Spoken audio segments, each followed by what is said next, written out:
I practiced Duolingo for 720 days in Spanish, but do I actually speak much Spanish after almost 2 years of practicing? That's what we're gonna talk about in this video, where I'm gonna go through the whole process, showing you all the good things about Duolingo, some of the things that could be better, and also some recommendations to other platforms out there that could be a perfect add-on to practicing on an everyday basis. So let's get into it. Yo practiqué mucho español y está bien, pero no perfecto. That's kind of the level I'm at right now after almost 2 years of Spanish. So it's really not perfect, but I do understand a lot and I do also speak a lot. But the reason why I started practicing Spanish with Duolingo was because before I only spoke Danish, English, and some German. And I felt it could be really good to also know some Spanish. So that was kind of my motivation to actually getting started. So if you don't know Duolingo, it's just a simple app where you go in and you do different exercises in the language you want. So it can be any language. It could be Spanish, French, Italian, Chinese, Danish, or whatever you are looking to learn. So really it can help so many people out there that want to learn a new language. So I just want to show you a little bit of how it works before we talk about the good and the bad things of Duolingo. So I got here Duolingo on my laptop. Normally I do it on my phone, but now for this video, I just logged in here. So you can see here is the 720 days that I've been practicing. And for me, it's really like, sometimes it's 5 minutes, sometimes it's 20 minutes. It really depends on the day. But the way it works is just, I go here and then I say start. That's like my next exercise. And then this one is just gonna say some words or some sounds. So for example here. Empleado. So then there's this one. So estado, then that's state, I think. Antiguo. Antigua, that's ancient. And Entrega. That's delivery. Empleado. Empleado. No, that one I didn't know so well, but this is just the way it works. Tengo un nuevo rol en And then la it continues empresa. like this. And then, I try to do this every day. So if you look up in the corner here, you can see that I have 4 hearts. And this is when you have the free version, then you just have a couple of mistakes you can make. But for me, it's actually been great that it's been the free version, because I feel I'm more focused when I only have these 4 hearts and not unlimited hearts. Because if you pay for it, then you can keep going as much as you want. But then I feel I just get a bit sloppy. So actually, I don't think you necessarily need to buy the premium versions. You can also just stick with the free version. That's really what I've done. Of course, there's some extra features as well. If you're really serious about learning fast, then you probably need to pay for it. But for me, it's been fine just with the free version for that reason.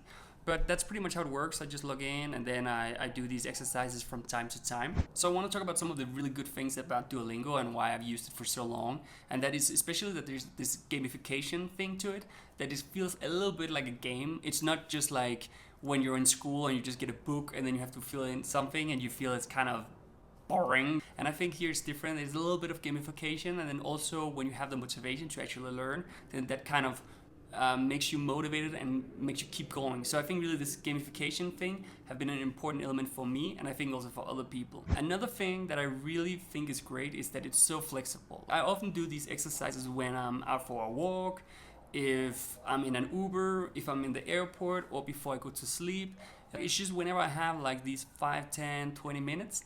So I think that's really a great way to, you don't have to plan for Duolingo. You just do it when you have that extra time. And for me, that's really been a great way for my lifestyle, I think. And also because it haven't been the highest of my priority, but it's been something on my list to do every day. Then also I think it's great that there's like different exercises. Some of them is where you have to speak. Some of them is where you have to write. Some of them you just need to choose, is it A, B, C, or D, like I just did.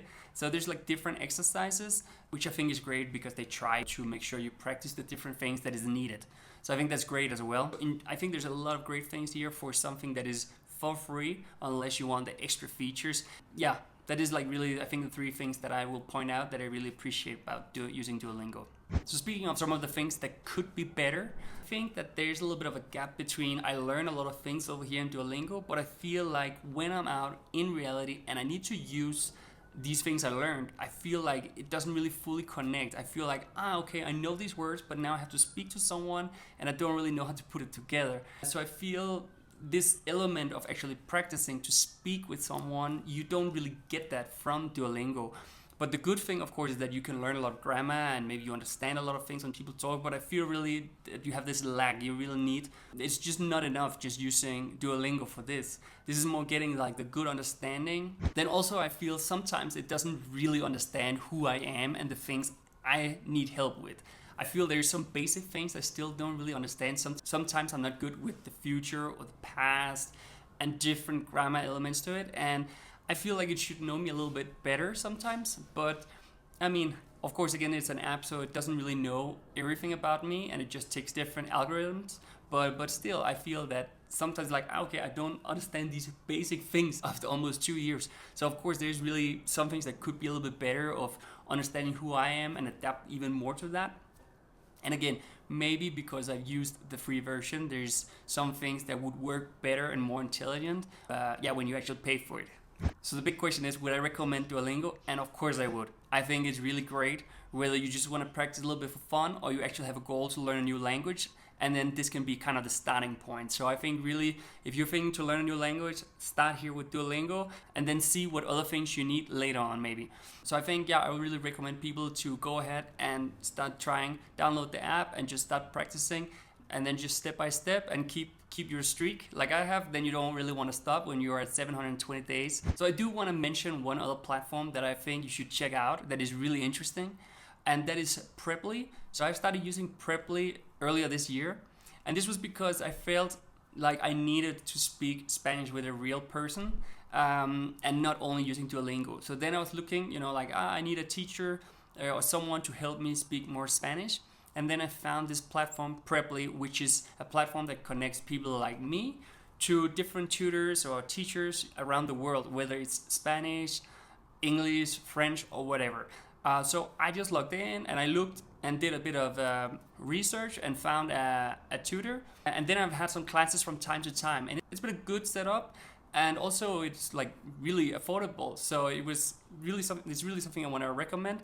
I'm also just going to show you here how it works. It's super easy. And I also added some link in the description, both to Duolingo, but also to Preply. But I'm just going to show you here how it works.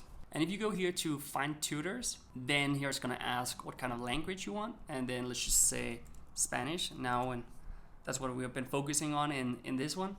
And then here you can see that there is 11,264 tutors in Spanish, and you can define the price, the country. This is in pesos, so I mean, 50 pesos is like $2.50. So it's really cheap. Some of these, of course, like it again, I guess you get what you pay for. So some of them is maybe new tutors that doesn't have much experience, but in general, I would say it's really affordable. I think also Spanish is a language where there's so many people speaking it, so for that reason the price is lower. I guess if you want a more niche or smaller language, then it's more expensive, but for my sake the price has been maybe $5-7 per class. So really it's really cheap, and you can just go in and do a trial lesson, and then if you like that person, then you can book for a month or 2 months or whatever and just try it out. And I think it's really been a great setup for me, a good way to I have Duolingo as my main thing, and then I do maybe 1 or 2 classes of Spanish per week. And it's really been a great platform for me. So I would recommend you checking this out if you are like a bit the same place as me. You want to learn a new language, but maybe you feel like you need to practice a little bit more, but maybe also you don't want to spend like a ton of money on finding an expensive teacher or whatever. So I think this is a really great platform and something I will definitely recommend. So this is pretty much it for the video. I hope you found it useful. I hope it gave you some insights and a better understanding of how Duolingo works, the good and the bad things, and also that you could potentially check out Preply if you want to find a tutor out there. Thank you again for watching this video, and I'll see you again soon.